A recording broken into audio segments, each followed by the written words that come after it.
Ah, salut chérie. Ah, salut. Ça va? Oui, toi. Quoi ça? C'est un petit verre. Ah, je veux bien. Alors, le travail? Non bah, c'était intense aujourd'hui. Journée super chargée. Voilà, les cours, quoi, la physique. Comme d'habitude, j'ai envie de dire. Intensité Ouais, système. ouais, toujours et tout, les TP. Ouais. Pour la fin de l'année, là, il va falloir qu'on fasse un truc aux profs, aux surveillants. Hein. Ah, ouais. Mais la dernière, tu vois, les terminales, moi j'étais en cours de maths et ils avaient vraiment frappé fort. On terminait le dernier chapitre et là, tout d'un coup, on entend une espèce de nœud, comme ça, tu vois. Alors, du coup, j'arrive, j'ouvre la porte j'ouvre la porte de la classe, je sors, puis je tourne la tête, puis là, je vois une vache. Non, non, attends, c'est pas possible, une vache à cornes et tout. Je me dis, c'est pas possible, Paul, t'as halluciné, t'as fumé un pet là. Tu vois, je reprends mes esprits.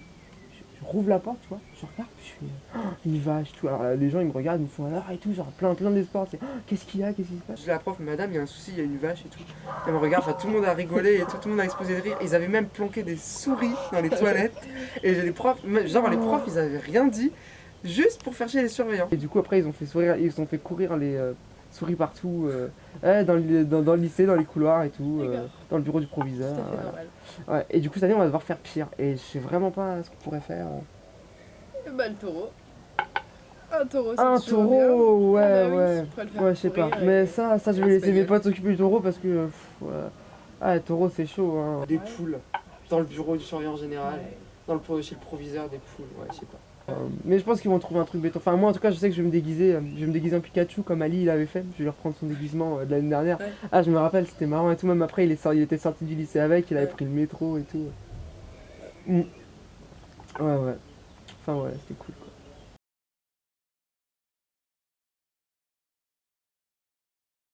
Donc je te disais là, Ouais.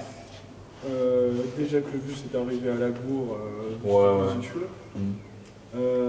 le mec était totalement bourré, il laisse le bus à 2 pâtés de maison de là où est la gare normalement. Non, tu déconnes. Et il se gare au travers et il laisse le bus comme ça.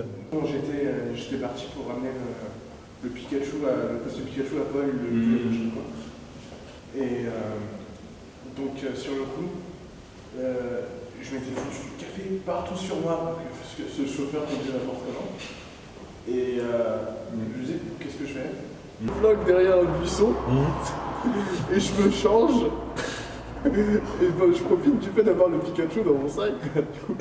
J'enfile le déguisement Pikachu derrière le buisson, je suis en slip. J'espère que personne ne me voit. Là, il y a une meuf, elle balade sa fille donc sur le truc, la loose. Bref, je vais au Pikachu, j'ai le frein qui pue le café, je me fous dans le sac, et je me dis bon, je vais arriver chez Paul, il va me prêter un t-shirt et un jean, pour trouver un truc. Je viens bien avec mon déguisement Pikachu quoi. Le truc c'est que juste après, dans le métro, tu vois c'est le métro 14, t'as les premières portes et après t'as les deuxième portes. C'est que la queue de Pikachu. Oui. Elle s'est coincée dans la première porte. Non, tu Et déconnes. moi sur la deuxième, et du coup ça a tiré, et c'est arraché. Et du coup t'avais mon cul à l'air, avec juste mon slip derrière, tu vois. Et je suis traversé tout Paris comme ça. Sans que tu te rendes compte en plus. C'était la loose. Putain, mec. Est-ce que je vais déjà raconter cette histoire de quand j'étais dans le métro? Non. Tu me l'as jamais raconté. Bah alors je vais vous la raconter parce que c'était quand même assez inoubliable. En fait, donc j'étais tranquillement installée dans ma petite rame de métro à lire mon petit magazine parisien comme tous les jours. Quand soudain, il y a 2 contrôleurs de la RATP qui sont montés dans la station.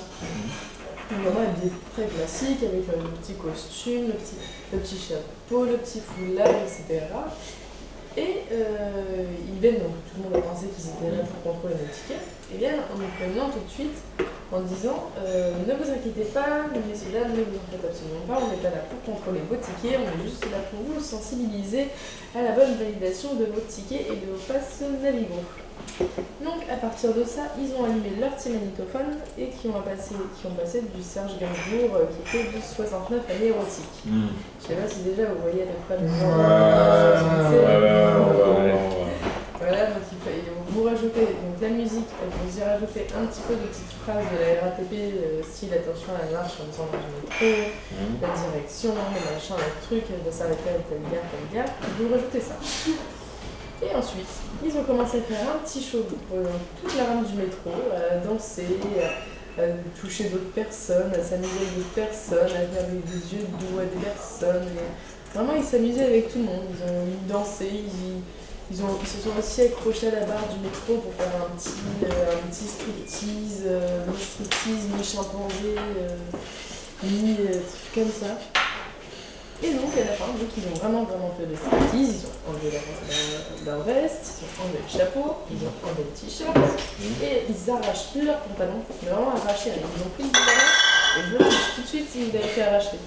Et ça laissait apercevoir leur magnifique caleçon, donc avec les stations de métro, avec les cartes de métro, qui a été vraiment le jeu du spectacle. Et après ça, ils sont repartis juste en caleçon, dehors, dans la station de métro. Et voilà, fin de la petite histoire. La film, ça peut être marrant. Ça y est, c'est fait. Ah, tu filmes? Ah merde. Il est posé à la fontaine avec une plante. Avec quoi? Avec une plante. Une plante. Ouais. Une plante, oui, une plante, c'est avec lui. Et il a un écouteur, il écoute la musique, et la plante a l'autre écouteur. Et elle lui dit est-ce qu'il sort avec sa plante? Bah, physiquement, oui. Est-ce qu'il sort? Non, est-ce qu'il sort avec sa plante? Est-ce qu'il est dehors avec sa plante? Mais est-ce qu'il est engagé dans une relation de manière romantique, voire sexuelle, avec sa plante? Est-ce que ses parents aiment pas les plantes et il sort avec une plante pour faire chier ses parents? Est-ce qu'il aime vraiment les plantes? Je sais pas. Et c'est chaud quoi. Enfin, c'est une plante quoi. Et qu'est-ce qu'il a répondu? On lui a pas demandé, ce serait carrément. Mais genre c'est un rosier ou... Non, c'était pas un rosier, c'était un truc plus tropical. Mais vraiment. C'était vraiment plus tropical. C'était bien feuillu comme genre de plante. Mais qu'est-ce qu'il foutait avec une plante comme ça? Je sais pas. Il revenait des Bahamas. Non mais... Et je commence à imaginer plein de réactions, plein de situations débiles avec ça. Comment ça se passe avec sa plante au quotidien? Papa, maman, je vous présente ma nouvelle copine. Est-ce que la plante savent?